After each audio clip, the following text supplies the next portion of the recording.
अपना पापा के जंगिया पर बैठेली सीता बेटी आजू पापा दिए कन्यादान घुघुटा से बोलेली सीता बेटी सुनाया माया राजा हमार घुघुटा से बोलेली सीता बेटी सुनाया माया राजा हमार जया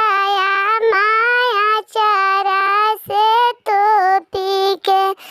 दूध भात खियावलू दिन गईलू भूला जया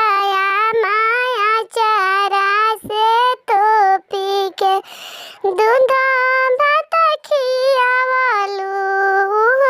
दिन गईलू भूला जया पापा अंगूरी धराई के चले के सिखवनी दिनवा गईले भूला जया पापा अंगूरी धराई के चले के सिखवनी तो दिनवा गईले भूला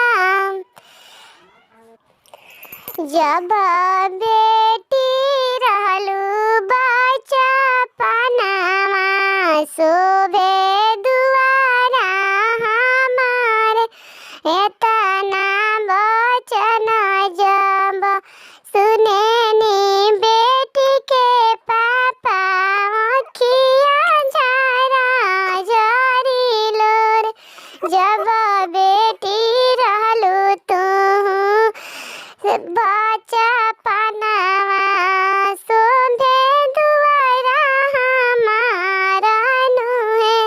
अब बेटी भइलू सयाना